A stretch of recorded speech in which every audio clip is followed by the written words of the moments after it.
सबसे पहले मैं हिमाचल प्रदेश के कर्मचारियों को पूर्ण राज्यत्व दिवस की बधाई देता हूं और धन्यवाद करता हूं माननीय मुख्यमंत्री महोदय का कि उन्होंने एक बार फिर हिमाचल प्रदेश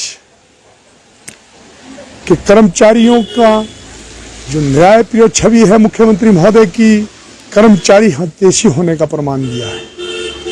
हम मानते हैं कि जो 27 नवंबर को हमारी मीटिंग हुई थी राजपत्रित कर्मचारी महासंघ की राज्य सरकार के साथ, तो उसमें इतनी बड़ी घोषणाएं हुई थी कि जो आज तक इतिहास में नहीं हुई, और पे स्केल भी उसी का एक हिस्सा था। ठीक है, राज्यों में पे स्केल इंप्लीमेंट हुआ, उसमें कुछ वित्तीय विसंगतियां रह गई। सबसे बड़ा जो मुद्दा था हमारा कि ठीक है, हमें थर्ड ऑप्शन पंजाब पे स्केल का, जो हमारे अधिकारियों का मत ये था कि पंजाब पे स्केल का वो पार्ट नहीं है। हमें दो ही फैक्टर दिए थे, 2.259, 2.25।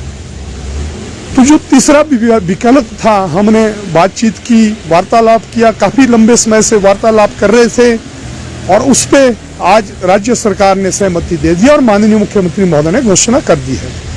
जो दूसरा इशू था हमारा, जो राइडर है जिसको पेमेंट बोलेंगे हम, टाइम स्केल 2 साल का, तो इसमें अक्टूबर 2012 के बाद जो विसंगति आ रही है, अनोमली आ रही है, तो हमारे बहुत सारे साथियों को इसमें लॉस हो रहा था। तो इसमें माननीय मुख्यमंत्री महोदय ने खुद बीच में आके पहल करके हमने प्रयास किया। उसमें हमारे शिक्षक महासंघ के प्रधानमंत्री मामराज पंडीर जी, स्कूल प्रवक्ता संघ के जो प्रधान है भाई केसर ठाकुर जी,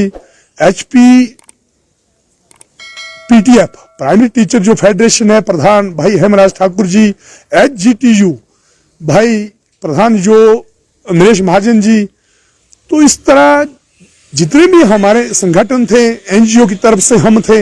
हमारे महामंत्री एनजीओ की उस मीटिंग में नहीं आ पाए, उनका स्वास्थ्य ठीक नहीं था, राजेश शर्मा जी। तो हमारी CS वित्त माननीय मुख्यमंत्री महोदय, ACS मुख्यमंत्री महोदय JC शर्मा जी, तो लगभग पौने तीन घंटे तक वार्तालाप हुआ। हर बिंदु पे चर्चा हुई कि ये कमियां हमारे वेतन योग में है, इन्हें शीघ्र दूर करने की कृपा करें। तो माननीय मुख्यमंत्री महोदय ने एकदम निर्देश दिए, अधिकारियों को दिए, और जो हमारी विसंगतियां हैं कि इन्हें एकदम दूर किया जाए, विद इन नो टाइम, मतलब जल्दी इसको पूरा किया जाए। और उसके बाद आज वो चीज हमारे सामने आ गई। छुट्टियां पड़ी थी, बर्फबारी पड़ रही थी, हमारे मीटिंगों के दौर चले थे, तो उसमें सबसे बड़ा 15% ऑप्शन। दूसरा हमारा प्रोबेशन पीरियड जो 2012 से बताया मैंने, वेतन चली है, वेतन विसंगति जो चली है, तो ये विसंगति उस टाइम की थी। हमारे कुछ साथी आज कहते हैं पुलिस बैंड का इशू है, मैं पुलिस के साथियों को भी सबको बधाई देना चाहता हूं। तो ये कब आई? जब वो लोग कहते थे कि हम कर्मचारी नेता हैं, तब उन्होंने इसका हल नहीं किया। आज फिरते हैं संगठन बनाने की फिराक में, लोगों को गुमराह करने की फिराक में।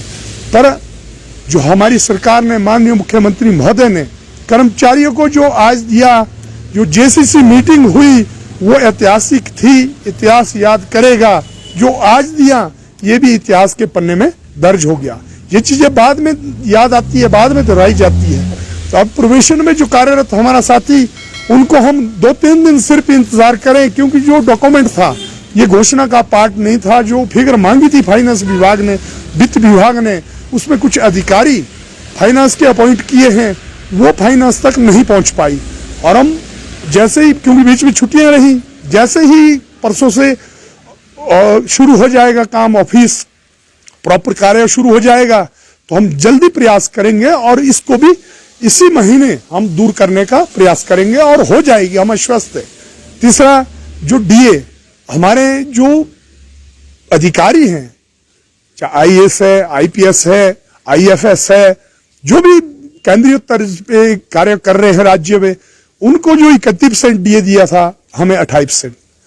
तो ये बात भी माननीय मुख्यमंत्री महोदय ने इस पे खुद कहा, भरी मीटिंग में कहा कि हाँ ये गलत है, ये क्यों है, बीच में ये विसंगति भी क्यों है DA पे, इसको भी शीघ्र ठीक किया जाए।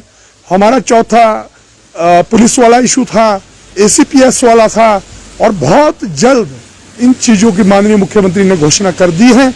नोटिफिकेशन निकालना हमारा काम है। हम प्रयास करेंगे कि इसी महीने हम सारी नोटिफिकेशन निकालें और अपने कर्मचारियों को रिलीफ दें।